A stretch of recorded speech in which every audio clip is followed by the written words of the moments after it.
Okay, we'll start now. See, from last 3 weeks, I'm covering 2024 exam philosophy optional paper. So today, in fourth part, I'm going to take up in paper two, section B, philosophy of religion questions of 2024 exam. Now, the main purpose of these four classes and the videos which we have put on YouTube is that the students who are preparing for the exam, maybe this year or next year, and other aspirants, they can understand the questions and their model answers, what can be the model answer for those questions. So that is the main purpose, just to understand that what will be the constituents of a good answer as far as UPSC exams are concerned, so that if real exam paper and questions are taken, perhaps it will be better for the students to understand. So accordingly, we have done this. So today we will take up the uh, uh, part B of paper 2, that is philosophy of religion questions, and we'll try to discuss and find out what are the model answers for that. But before we do that, what I want to tell all the students is, see, last sometimes maybe for uh, 1 month or so, I have been evaluating the test series answer sheets of a few uh, students who are appearing in the exam this year, and I have found that some important points which need to be adhere to for a good answer as far as the philosophy optional is concerned. So before I take up the philosophy of religion questions, I just want to explain to the students those points, that how a good answer can be written actually. And then if you further you see the questions and the model answers which I have prepared, you will be able to understand. So now let us try to see what will be the model answer for what are the constituents of a good answer basically. So this is what I just want to tell before I take up the uh, actual uh, discussion of the questions. So I will just share the document and then we can discuss and then we can see the main points. I mean, some 8 9 points I have written. So just I would like to explain also to the students before I take up the actual questions and answers. See, first point is whatever is the directive that you have to adhere to very strictly. See, the question you have to read very carefully and find out what is asked actually. Sometimes the question says evaluate, sometimes discuss, sometimes compare. So because the usually our students' tendency is to reproduce whatever you know about the topic. But if you do that, you are not going to get good marks. So you have to understand what is actually asked, and then accordingly you have to frame your answer. And right from beginning itself, right from introduction to conclusion, all your points, all your paragraphs should be focused to the directive of the question. So this is first and very important point, because I have found in many answer sheets, many questions, the students have not followed the directive. They have written good content, they have written good content about the topic on which the question is asked, but then actually they forgot to take into account the specific directive of the question. So this is again very, very important. Now, second point is, see, suppose a question has two parts or three parts, then you have to give equal weightage to all the parts. So you cannot simply answer one part and keep quiet about other part, or write a very small paragraph about the other part, because then you are not going to get good marks. So the second point which I want to say is, each sub part of a question has to receive the proportionate attention. It has to be uh, dealt with adequately. You simply cannot avoid that. Third point which I want to say, that third point is basically related to first point, because once you understand the directive, then accordingly you have to frame the structure of the question. And that is what I want to say in third point, that directive-based structuring of exposition and evaluation should be there. For example, suppose it's there evaluate or critically evaluate or critically discuss, then 60% will go to exposition, 40% will go to critical evaluation. For example, it's explain, elaborate, discuss, compare, differentiate. Then also 70 to 75% will go to exposition and 20 to 25 to 30% will go for evaluation, critical evaluation. Suppose there is nothing written, then also it's better to write a few sentences, a few lines particularly pertaining to critical evaluation, maybe 15 to 20%, because critical and comparative analysis is very, very important, because that will reflect how deeply you have understood the topic and you know about the topic. And very important thing I want to tell, critical evaluation, which I have told, or evaluation, includes all these points. That is, views of critics and counterpositions, comparative perspectives across schools, thoughts, traditions, then your reasoned opinion, I mean, the opinion of the student also, and logical reflections, then concluding insights that integrate the analysis.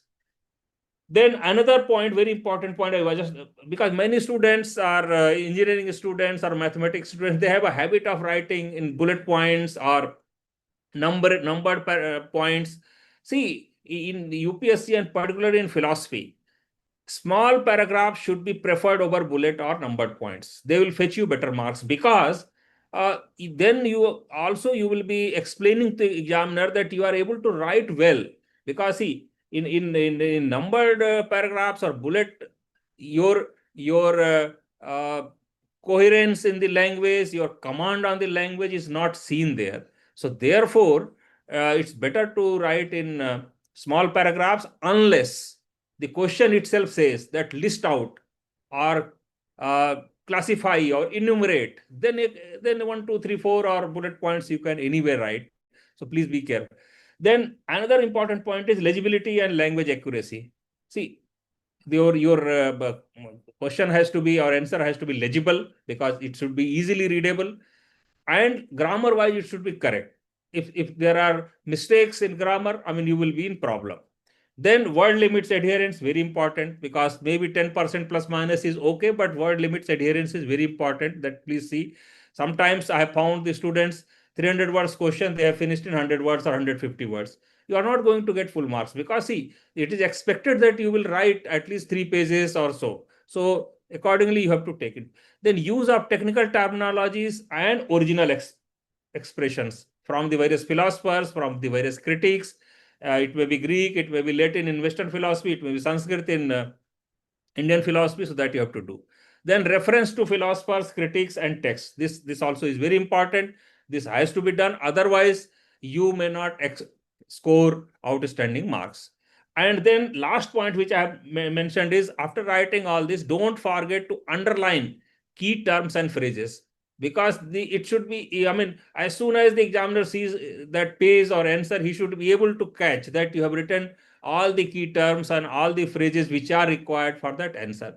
So this is what I have to say, some 8 to 9 points for writing a good answer. Now, anyway, I'm going to discuss philosophy of religion, so you can see how these points have been incorporated in those answers, model answers. You will be able to understand. So now let us go to straightway philosophy of religion question, and then we will try to understand. Now, see, this is the paper 2 of 2024 exam, section B we are dealing with.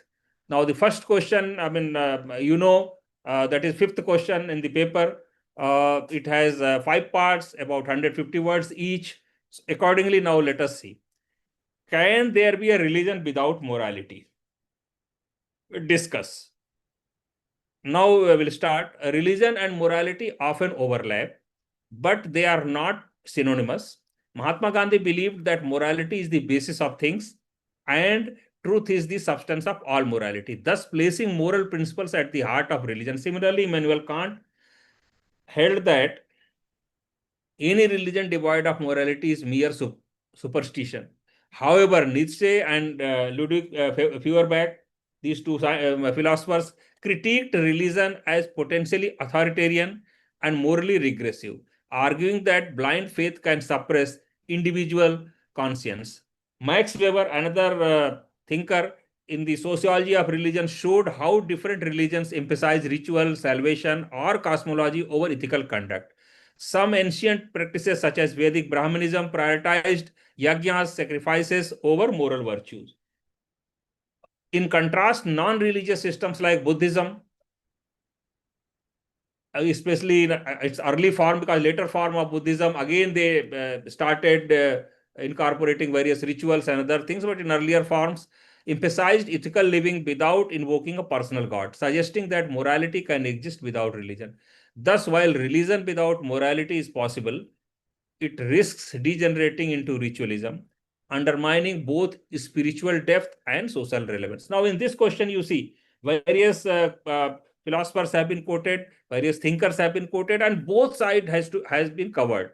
See, because discuss when the directive is discussed, you have to cover about both sides of the argument. So, and then finally conclude. So here also same thing. If you see, religion without morality is possible, but with morality also it's uh, possible. And what are the negative points and positive points of each? So all those has been mentioned in very brief, of course, because it's a 150 word answer you have to write. Now we'll go to next. Write a note on the notion of absolute truth in the context of religion. Now this is the second question in the paper, part B. So we have to write a notion of a note on notion of absolute truth in context of religion. Now here you have to understand, whenever such question is asked, you have to refer Indian religions as well, Western religions also, and then accordingly you have to explain the concept. So here also same thing we have done. Religious traditions often claim access to absolute truth, that is a timeless universal reality revealed through divine means. In Christianity, Jesus declared, I am the way, the truth, and the life. In Islam, Islam upholds Al-Haq, one of 99 names of Allah, as the ultimate truth. So Islam also we have quoted, Christianity we have quoted. Then again, Sankar's Advaita Vedanta asserts that only Brahm is absolute, eternal truth, while the phenomenal world is illusory, that is Maya. However, Gandhi, now, see, after, because you see, you have to write a note. So note also has to be, I mean, various aspects of that, I mean, notion of absolute truth in context of religion, you have to write. So on the one hand, in first paragraph, you are covering various religions and trying to mention how absolute truth is visualized there. Now, second, let us see. Gandhi rejected monopolistic claims to truth. He emphasized Satya as both moral and spiritual pursuit, believing that truth is God, but it must be approached through humility and non-violence. Similarly, Jaina, Anekantvad promotes truth as multifaceted, urging tolerance. Again, Syadvad and Anekantvad, you already know, because in first paper you have read. So all those things you have to incorporate here. Philosophers like William James, he was the advocate of pragmatism, and Immanuel Kant, that is nominal limits, challenge the finality of religious truth. So these two philosophers again we are quoting. Hence, while religions may claim absolute truth, ethical and philosophical traditions advocate epistemic humility, pluralism, and dialogue in navigating religious diversity. So this is a very good and positive conclusion, if you can understand. I mean, this has been brought about after mentioning Jainism, then William James, Immanuel Kant, Gandhi, and also various other religions, Christianity, Islam, and other Vedanta, etc. Now we'll go to C part, discuss the concept of liberation according to Nyaya Vaisesik. Now, this question is now very specific. You have to discuss the liberation concept of Nyaya Vaisesik. So, discuss means again you have to include some critical evaluation also. So, we will first discuss and we'll try to understand how it can be evaluated and what are the various critiques of this. According to Nyaya Vaisesik school, Apvarga or liberation, the liberation they call Apvarga, is the absolute cessation of dukkha, that is suffering, attained through true knowledge of reality, that is Tattva Jnana. Unlike Vedanta or Buddhism, Nyaya does not view liberation as blissful union or nirvana, but as a complete dissociation from bondage marked by absence of birth, death, and pain. So now you see, in first paragraph itself, we have given a little comparative flavor because Vedanta has been mentioned, Buddhism has been mentioned. So this way of writing also impresses the examiners a lot because he will understand that you are thorough with your subject as far as liberation is concerned, and not only you know about Nyaya Vaisesik, but you are also fully aware of Vedanta, Buddhism, and other sects, other important philosophical systems, and you are also able to compare each other. So this is what has been mentioned. Now, this liberation is achieved by removing false knowledge, that is mithya jnana, through valid cognition, that is pramana, notably anuman and shabd testimony. Thinkers like Vatsyayan and Udayan emphasize the soul's eternality and agency, rejecting nihilism. Once karmic influx ceases, the Purusha attains upvarga state of pure, countless existence.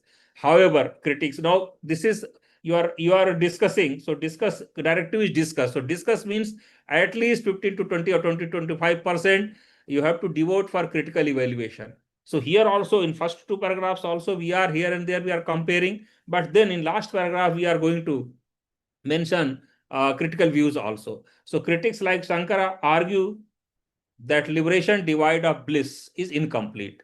Further, apvarga being purely negative, that is absence of suffering, raises metaphysical concerns about its desirability. Yet, its rational, realist grounding makes it an enduring model of liberation in Indian philosophy. So this paragraph is critical evaluation plus conclusion also.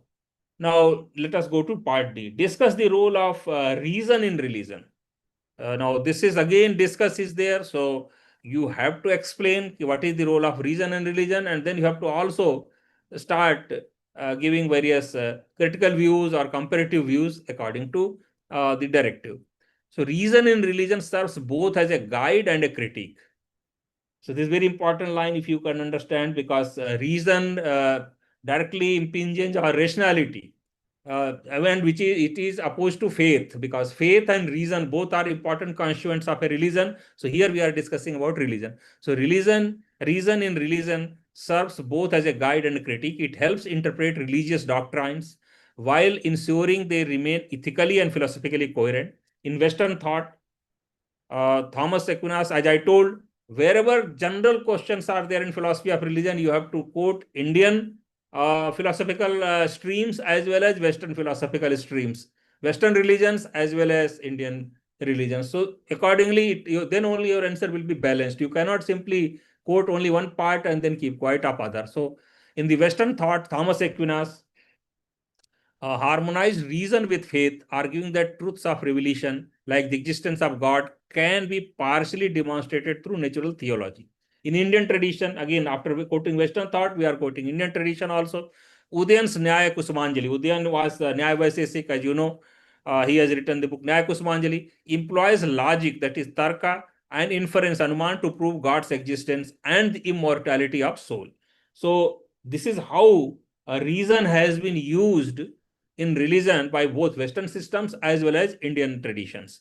However, thinkers like Pascal, in his book The Heart Has Its Reasons, Kierkegaard, in his book Leap of Faith, and Ramakrishna is again another Indian thinker, philosopher, emphasize that religious truth is often supranational, accessible through bhakti, mystic intuition, or existential commitment, not pure logic. Swami Vivekananda and Mahatma Gandhi endorse a rational, ethical religion free from dogmas and blind authority. So, while unbridled reason may reduce religion to science, unexamined faith risks superstition. Hence, a balanced approach. So, now this is the main conclusion. Hence, a balanced approach where reason refines, not negates religious belief is essential for spiritual and moral progress.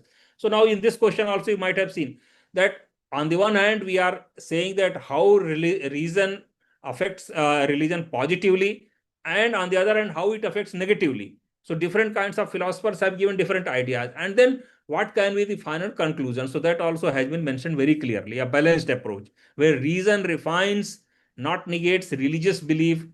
It is essential for spiritual and moral progress. So this is in 150 words we have covered. I mean, word limit also you have to keep in mind while incorporating all these arguments, names, references, and ideas. Now we'll go to last part E of the question number 5th. Explain the analogical nature of religious language. Now, religious language employs analogy to express divine attributes without collapsing the transcendent into eminent. Thomas Aquinas, again, Western philosopher we are quoting, in his Summa Theologica formalized the doctrine of analogy, distinguishing between univocal, equivocal, and analogical predication. Where one says God is good, the term good is analogical, being similarly but not identical with human goodness. So, see, in analogy, I mean, even though same words are used in religion, it's not the same which, I mean, meaning is not same which is used in common sense. So that's what meaning. Now, this enables meaningful discourse about God while preserving divine mystery. In Indian philosophical, as I told, we have to quote on the one hand Western, and then on the other hand, we have to quote the Indian philosophical systems also. So, same thing we are doing. In Indian philosophy, Shankara used Lakshana Vritti, that is indirect signification, and Adhyaropa Apavada, that is superimposition and negation to describe Brahma. So these are the analogies which Shankara has used to describe. Analogies in Upanishads such as Tattvam Asi. So Tattvam Asi is also analogy that thou art that suggests that ultimate reality can be hinted at but not captured directly. The Bhagavad Gita employs vivid metaphors. Krishna as a Vibhuti, the cosmic sustainer. However, now we are going for a little analysis of this whole idea. However, A.J. Ayer in Language, Truth and Logic, it is his book. He was one of the important logical positivists, rejected religious analogies as non-verifiable and hence cognitively meaningless. Indian Madhyamik Buddhists also, such as Nagarjuna, warned against the illusory reification of metaphysical concepts through language. Thus, analogy mediates intelligibility and reverence, yet invites debate over its epistemic adequacy. So this is a conclusion taking into account the negative points as well as positive points as far as the analogy in religion is concerned. So now this completes the 5th question. Now we'll go to next 6th. Now this is 6th part A, as you know, it's 20 marks question. It has to be written about 300 words. So let us now see what is the question. Is it necessary to adhere to the notions of immortality or soul and rebirth in order to have a robust conception of liberation? Give reasons and justifications for your answer. So basically, a concept of liberation has to be explained in light of immortality of soul and rebirth. And now this has to be done, as I told, giving the examples of Western philosophy or Western religions, Abrahamic religions, as well as Indian philosophical systems and Indian religions streams. So now let us see. And then also we have to critically evaluate also in 300 words question. Definitely some 25 to 30% of words has to be, weightage has to be given for critical and comparative evaluation of the exposition which has been given in previous paragraphs. So now let us see. A robust conception of liberation has often been grounded in the belief in immortality of soul and rebirth, particularly in Indian traditions. Systems like Sankhya, Yoga, Nyaya Vaisesik, Jainism, and Advaita Vedanta posit a permanent Atma or Jiva caught in the cycle of samsara, whose escape, that is moksha or aparga, is the ultimate goal. In these frameworks, liberation entails release from rebirth, making the immortality of soul both necessary and foundational. So here we are giving Sankhya Yoga, Nyaya Vaisesik, Jainism, and Advaita Vedanta. All these streams we are taken together. Now there are some other traditions also, Gnostic traditions also in Indian philosophy. Now, what they say, let us see that. However, not all traditions regard these concepts as indispensable. Buddhism, for instance, rejects the notion of a permanent self, that is Anattavad of Buddhism, you know, and instead speaks of liberation, that is nirvana, as extinguishing the causes of suffering through cessation of craving, that is trishna, and ignorance. Similarly, Charvak, they are totally, one of the Gnostic schools, important Gnostic schools in Indian philosophy. Materialism denies both soul and rebirth, dismissing liberation as a metaphysical illusion. So now in the first two paragraphs, if you see, we have covered whole of Indian philosophical systems broadly. Now let us see Western tradition. Now Western religious traditions like Christianity, Islam and Judaism accept the soul's immortality but reject rebirth, envisioning liberation as salvation or union with God in an eternal afterlife. Thinkers like St. Augustine and Aquinas viewed the soul's immortality as essential for divine justice and moral accountability, but rebirth was seen as incompatible with linear eschatology. So, this is now the view of the Western religions or Western philosophical traditions. In modern secular philosophies, now let us see what modern secular philosophy says. For example, existentialism, like Sartre and Camus, redefined liberation as authentic living, not cognizant on metaphysical beliefs. Even Ambedkar, Indian thinker, while embracing Buddhism, emphasized social liberation over metaphysical salvation, showing that freedom can also be conceived through ethical and societal transformation. Thus, the belief in immortality and rebirth provides a coherent metaphysical framework for liberation in many traditions. They are not universally necessary. However, they are not universally necessary.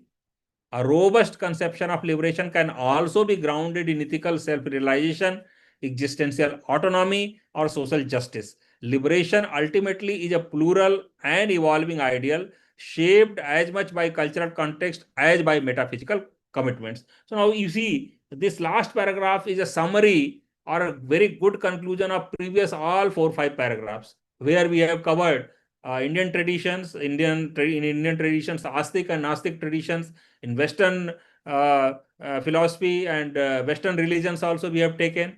And then we have also taken modern existentialist and socialist views also. And then finally we have tried to conclude whether it is necessary or not and to what extent it is necessary. So now this completes the part A of the 6th question. Now part B, let us see. This is again 15 marks question, as you know, and it has to be written in about 200 to 225 words. How does the notion of God in Spinoza's philosophy, embedded in his metaphysics of substance and attributes, critically discussed? Now here it is critically discussed, which means what? 60% you have to go for exposition and 40% for critical evaluation. So this has to be adhered to, because as I in the beginning itself I enumerated 8-9 points. So this is one of the very important points, that we have to follow the directive very, very accurately. So now let us go with the exposition part first, and then we'll try to go with critical evaluation. Now the question is, notion of God in Spinoza's philosophy is embedded in his metaphysics of substance and attributes. Now let us see. Baruch Spinoza's conception of God is inextricably linked to his metaphysics of substance and attributes and modes, as elaborated his magnum opus, that is book Ethics. He has written a book called Ethics. Rejecting Cartesian dualism, Spinoza posits that there is only one substance, God or nature. So, and this is a Latin word, deus natura, which is infinite, self-caused, causa sui, and necessarily existing. All things, that is finite modes of this singular substance, and nothing can exist or be conceived outside it. This is written in the Ethics, so we have quoted from that. Spinoza defines attributes as what the intellect perceives as constituting the essence of substance of infinite attributes. Humans perceive only thought and extension. God is not a personal being, but an impersonal, immanent cause of all that exists. He denies divine volition and anthropomorphic characteristics, making freedom identical with rational necessity, and human liberation possible only through intellectual love of God. This is he has described everything in ethics. So these two paragraphs basically are exposition. Now let us go to critical evaluation part, because 40% number of words we have to devote out of 220 to 25 words to critical evaluation of this concept. So now let us go to that. Leibniz critiqued Spinoza's God as indistinguishable from nature, branding it a form of pantheism or even atheism. So first criticism is from Leibniz, one of his disciples. Now, Bale and later Jacobi raised moral objections questioning the absence of divine will and ethical accountability. So this is again a very, very strong criticism of Spinoza, that there is no freedom of will and it's totally determinism in Spinoza's philosophy. So Kant rejected Spinoza's determinism as incompatible with moral freedom, as I told. So Kant is another critic, and Hegel claimed that Spinoza's undifferentiated substance dissolves all particularity. Yet, so here you see, for 4 or 5 thinkers we have quoted as a negative, but then there are a few thinkers who have supported Spinoza also. So that also we need to, in critical evaluation, we have to mention. So modern thinkers like Einstein, Deleuze, Antonio Damasio have praised Spinoza for offering a naturalistic, unified vision of reality. So he has got the praises from these modern thinkers also. Spinoza's metaphysical God challenges conventional theism, offering instead a rational, ethically significant conception of divinity, one that continues to influence ecological ethics, secular spirituality, and process philosophy today. So these are, I mean, kinds of philosophies where Spinoza has great impact. So that's what we have mentioned in the conclusion part. Now we'll go to C part. The problem of evil is a direct offshoot of how God is conceptualized in a system. Again, we have to critically discuss it. So first we have to explain, and then we have to try to critically evaluate the whole argument. Problem of evil emerges as a paradox when God is conceptualized as omnipotent, omniscient, and omnibenevolent, as in classical theism. For example, Christianity, Islam in Western, then Nyaya Vaisesik, Hinduism, etc., in Indian philosophical systems. The Epicurean trilemma: if God is willing but not able, then he is not omnipotent, captures this contradiction. So as you know, Epicurus and Hume, they have basically, advocated or advanced this argument regarding the problem of evil, particularly, the problem they have been able to explain very clearly, same thing as mentioned here. Thinkers like David Hume and Mackey argue that existence of evil challenges the coherence of such a God. So they are modern thinkers, they have also done. Augustine's theodicy approves or attributes evil to human free will and the fall, preserving God's goodness. Leibniz in theodicy suggests this is the best of all possible worlds. John Hick's soul-making theodicy reframes evil as a means of moral growth. Yet critics like Ivan Karamazov reject suffering as justifiable, especially of the innocent. So basically now, see, in first paragraph, what is the problem of evil? In a way, in second and subsequent paragraphs, what are various solutions in different systems have been given, and what are the negative points also. So same thing has been mentioned here. See, Augustine, what he says, John Hick, what he says, then how it has been criticized by critics like Karamazov. So same thing has been mentioned. Now, systems that conceptualize God differently face a different dynamic. Spinoza's pantheism dissolves the problem, that is, God is nature and evil is just limited human understanding. Process theology, another system which is promoted by Whitehead and Hartshorne, redefines God as evolving, hence not omnipotent, avoiding the paradox itself. Buddhism, Indian systems now we have to talk, lacking creator God, dukkha is explained through causality, not divine intention. Shankar, Advaita Vedanta, sees evil as a part of Vyavaharik reality, ultimately illusory. So these are different systems in which how evil has been explained, or it has been countered, or it has been explained. Now, the problem of evil is not universal, but arises from specific theological conceptions. Its intensity depends on how divine attributes are defined and reconciled.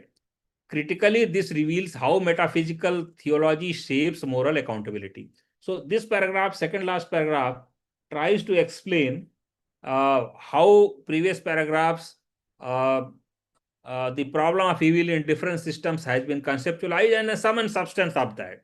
Now, in conclusion, the problem of evil is not merely a challenge to faith, it is a mirror to the logical coherence and ethical plausibility of different religious worldviews. Its resolution lies not only in defining God, but in re examining how we conceive the divine. So, this is actually these two paragraphs, in a way, critically, I mean, basically are further evaluation of what has been written in previous paragraphs. Now we'll go to seventh question, which is again a part, 300 words and 20 marks question. So now let us see how we'll state and evaluate Buddhism as a religion. State and evaluate Buddhism as a religion without God. So this we have to explain in about 300 words. And as you know, the directive is state and evaluate. So first you have to state and then you have to evaluate. So about 40% words you have to spend for critical evaluation and comparative analysis of the whole concept.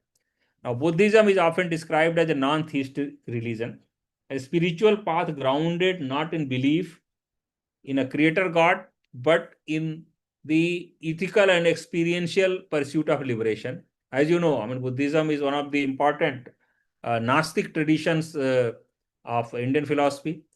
Early Buddhist texts such as Brahmajala Sutta and Chalmalukya Sutta explicitly refuse to affirm or deny the existence of God.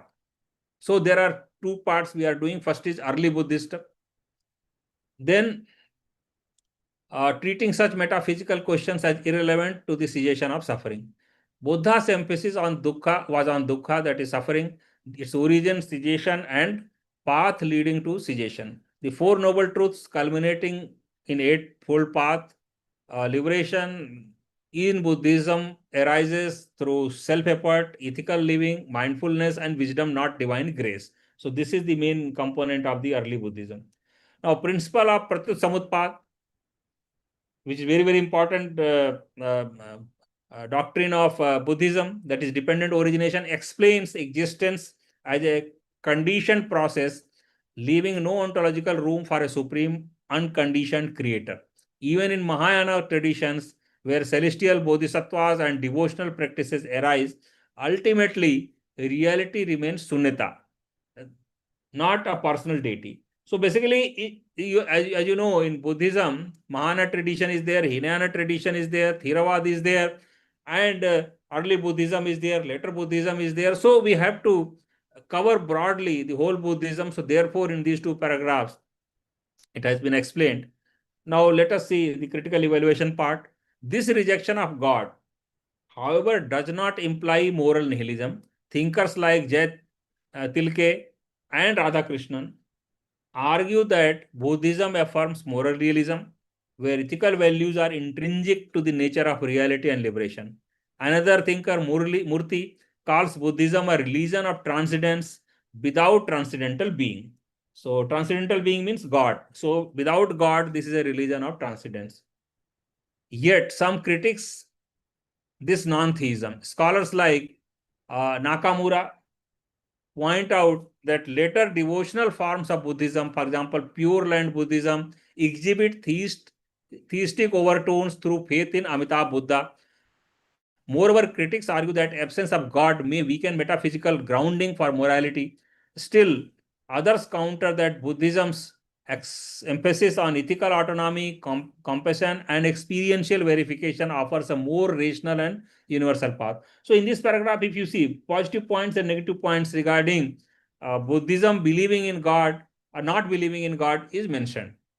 In essence, Buddhism stands as a religion without God, yet rich in ethical, philosophical, and salvific dimensions. It redefines religiosity as an inward, self-directed transformation, making it both distinctive and enduring, relevant in comparative religion and philosophical discourse. Now we'll go to Part B, which is 15 marks question, and it has to be written in about 225 words. Now let us see what kind of epistemic justifications are possible with regard to claims to revelation. Discuss with your own comments. So now here you have to give, I mean, the student has to give his own comments also. So the directive is discuss. First thing you have to discuss this and then give your own comments also. So accordingly, answer has to be framed. Now let us see. Claims to revelation, such as divine discourses found in sacred text, pose significant epistemological challenges. Can such claims be rationally justified?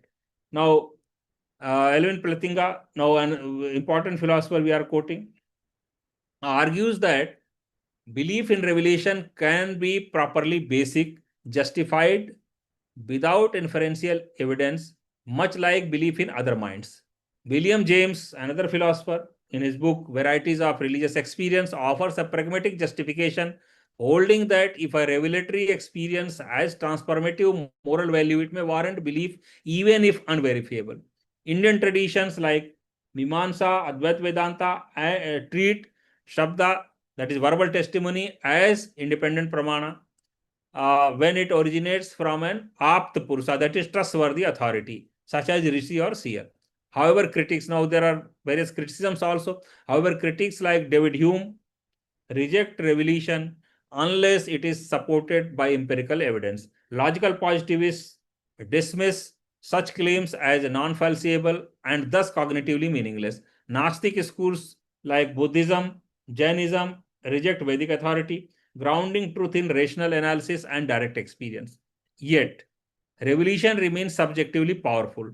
The justification may not be universally demonstrable, but it can be internally coherent and experientially grounded. Its epistemic weight thus hinges on the interplay between personal conviction and communal tradition. So now this is the question, I mean answer. Now personal view has also been asked. I mean, if you see the directive, discuss with your own comments. So now, in my view, the comments, I mean, last paragraph, you have to give your own comments. While revelation can substitute empirical reason, it deserves epistemic humility, a pluralist approach, respecting both faith and rational scrutiny, best upholds intellectual integrity in a diverse philosophical landscape. So now this kind of view, personal view, which promotes plural approach and humility, will be very, very positive. It will give a very positive impact on the examiner, and accordingly it has been mentioned. Now we'll go to part C. Present an exposition of ontological proof for the existence of God along with its criticism. So now the question itself says criticism. So C part means 225 words you have to write, and 40% you have to spend for criticism. So accordingly, we have, now let us see. The ontological argument first advanced by Saint Anselm in Proslogen attempts to prove God's existence a priori, purely through reason. He defined God as that than which nothing greater can be conceived. So this all of you may be knowing also, because you might have, this is very, very popular argument, and anybody who studies philosophy of religion goes through all this. He argued that if God exists in mind, he must also exist in reality. Such existence in reality is greater than in understanding, thus God necessarily exists. So this is an ontological argument as far as God's existence is concerned. Now Descartes developed this further, asserting that existence is part of God's essence. Now this is the Descartes' view. Like the sum of a triangle, triangle's angles equaling 180 degree. I mean, likewise, essence is a part of existence, is a part of God's essence. Leibniz, another philosopher, a rationalist philosopher, added that the concept of a perfect being is logically coherent, thus necessary existence is possible. So this is what Leibniz view. However, as now we have to go to critics. Critics offer strong rebuttals. Now Gonilo objected. Gonilo was at the, I mean, another saint at the time of Saint Anselm itself, and at that time itself he objected using perfect island and analogy. Conceptual perfection does not entail real existence. Similarly, Immanuel Kant has also In his book Critique of Pure Reason, he has argued existence is not a predicate, not a real predicate. It adds nothing to the concept of a being. David Hume, another philosopher, challenged the leap from mental constructs to reality. Bertrand Russell, another philosopher, considered the argument logically valid but metaphysically unpersuasive. Elvin Plantinga tried reviving it via model logic, though even he saw it more as a rational meditation than empirical proof. So now we'll mention briefly Indian tradition also, because as I keep on telling, in such questions which are open questions, after mentioning Western philosophers, Western traditions, you need to mention Indian traditions, Indian philosophers also to make it complete. So in Indian traditions, schools like Nyaya Vaisesik reject a priori existence proofs, insisting on perception and inference for ontological claims. Thus, while the ontological proof is philosophically elegant, it remains contentious. It illuminates the limits of reason in metaphysics but cannot conclusively ground belief. As Kant noted, it serves better to clarify our concept of God than to prove divine existence. So this is a conclusion that it is not convincingly proving existence of God. Now we'll go to 8th question. This is part A, which is 300 words and 20 marks question. So distinguish between cognitivist and non-cognitivist account of religious language. Does the cognitivist account lead to any contradiction? Answer with reference to philosophical views of R.B. Braithwaite. So now, as I told in the beginning itself, if a question has more than one part, both parts or all parts have to be adequately addressed. So here you see there are clearly two parts of the question. First is distinguish between cognitivist and non-cognitivist account of religious language. Now second part is, does cognitivist account lead to any contradiction? And we have to answer all this with reference to philosophical views of R.B. Braithwaite. So now this is the question. So now we will try to answer. Religious language has provoked deep philosophical debates on whether it conveys truth claims or serves non-cognitive functions like expressing emotions or commitments. The cognitivist account holds that religious statements such as God exists or heaven awaits the virtuous asserts propositional content. They aim to describe reality and can be evaluated as true or false. Thinkers like Thomas Aquinas, Richard Swinburne, Elvin Plantinga defend this view, asserting that religious claims are rational and capable of being justified or falsified through logical or evidential means. So now this is cognitivist account. So in first paragraph, as you know, the question is differentiate. So in first paragraph, we have explained cognitivist account. Now in second round, let us go to non-cognitivist account. Non-cognitivist account, in contrast, argues that religious utterances are not descriptive, but rather expressive or prescriptive. A.J. Ayer, and one important philosopher, following logical positivism, famously dismissed religious sentiments as cognitively meaningless due to their lack of empirical verifiability. R.B. Braithwaite, however, took a softer non-cognitivist line in his book called An Empiricist View of the Nature of Religious Belief. He claimed that religious language expresses ethical intentions. Saying God is love, for example, reflects a personal commitment to live lovingly, not a factual claim about divine attributes. So now this is R.B. Braithwaite's view. However, cognitive position faces serious challenges. So now this is first part of the question. Now second part, if you see, cognitivist account lead to any contradiction. So now that we are going to explain now. However, cognitivist position faces serious challenges. The problem of evil, for example, articulated by Epicurus and later by David Hume, raises contradictions between God's omnipotence, omnibenevolence, and the existence of suffering. Furthermore, competing religious truths, for example, Christian Trinity, Islamic Tawhid, Hindu polytheism make universal truth difficult to uphold.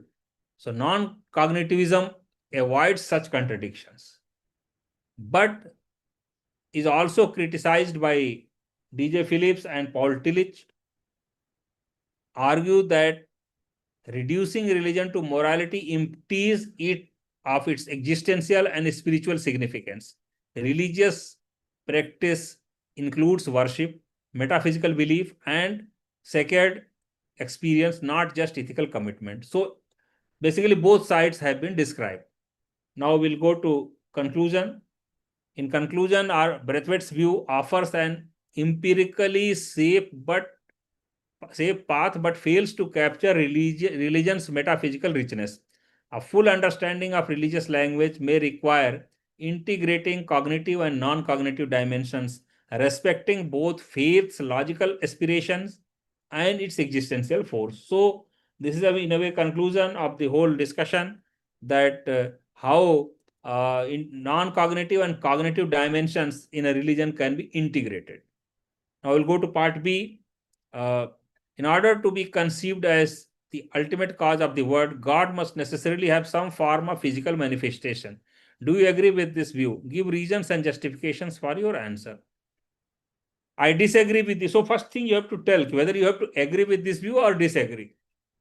And the question is, again, I'm reading, in order to be conceived as the ultimate cause of this world, God must necessarily have some form of physical manifestation. So whether you agree or not agree, first you have to tell that, and then accordingly you have to give justifications, giving reference from various philosophical systems, various religions, Indian as well as Western. So the first thing you have to tell whether you have to agree or disagree. So what I have written is, I disagree with the view that God must necessarily possess a physical manifestation to be conceived as the ultimate cause of the world.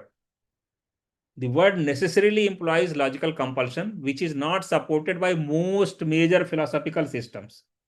So this is the reason why I am disagreeing, because then I have to get support from various philosophical systems, Western as well as Indian. So now let us see.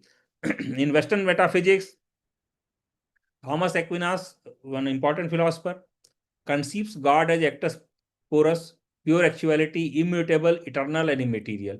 Physical embodiment entails limitation and change, incompatible with divine perfection. Another philosopher, Immanuel Kant, maintains that God as a nominal being lies beyond the empirical categories of space and time. Plotinus, another, through Neoplatonism, describes the one as the transcendent force of all being devoid of form and attribute. So there are various philosophers in Western philosophy or Western metaphysics who have described that no, God need not be, it not have any physical form to be creator of this world. Now in Indian philosophical systems, now let us see similar insights. Sankar Vedanta posits Nirgun Brahm, formless, attributeless, and the ultimate ontological ground. Udayan's Nyaya accepts a non-material Ishvara as efficient cause. Then again, Kapila's Sankhya excludes God altogether, attributing causality to unconscious Prakriti. As you know, in Sankhya we have Prakriti and Purusa, so therefore God is not at all required there for creation.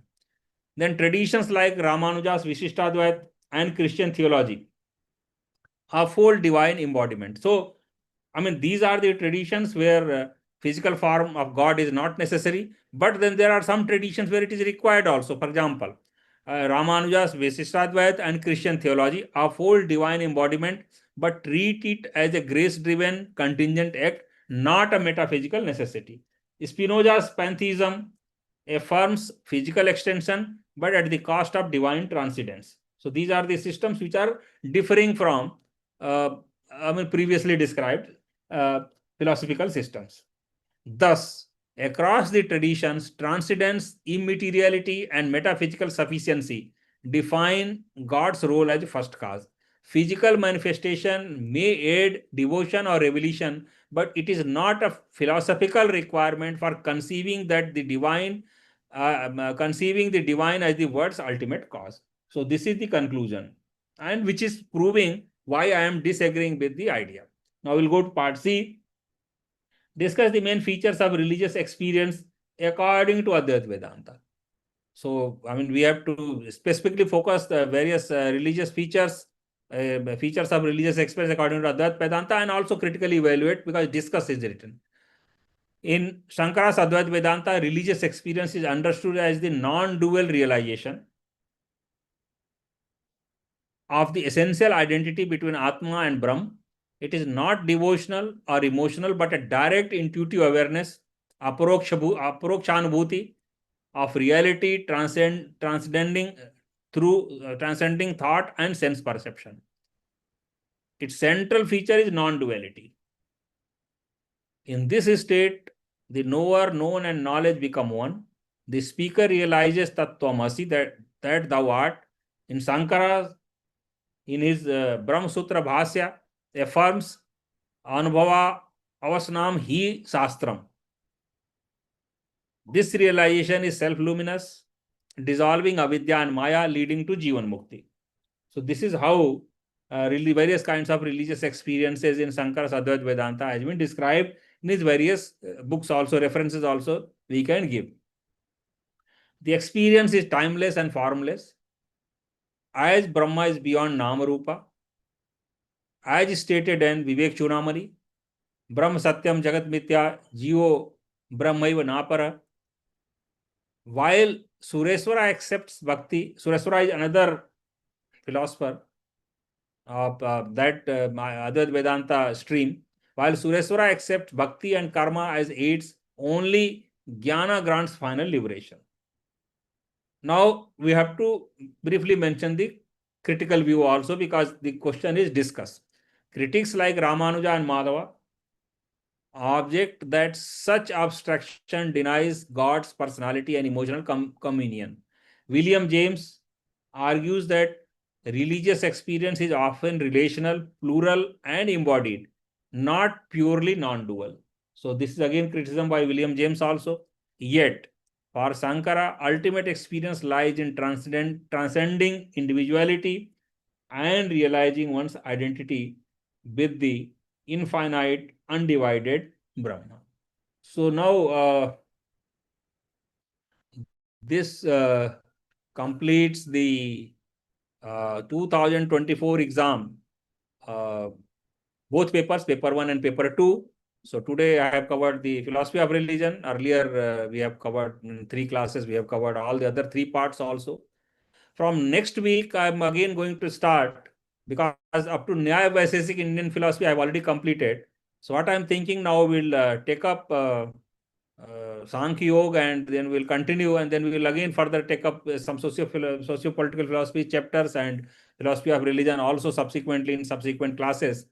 So, but next we are going to take Sankhya Yoga. But if you have any suggestion, you can also let me know, because these class videos we will put on YouTube channel also. So there also you can comment, or you can, if you are in the WhatsApp group and Telegram group, you can, or you can send your messages on the email also. So please do that. Accordingly, I can refine my classes or reorient my classes. But what I'm proposing is, now I will start from where I left before taking up these question papers, so that now we can continue further, particularly for the students who are preparing for 2026 exam, because this year's exam already everybody is in final stage of preparation, and for them I have already started test series. So these videos will be more useful particularly for those students who are preparing for 2026 exam. So thank you for watching this video. We'll meet again in next class. Thank you.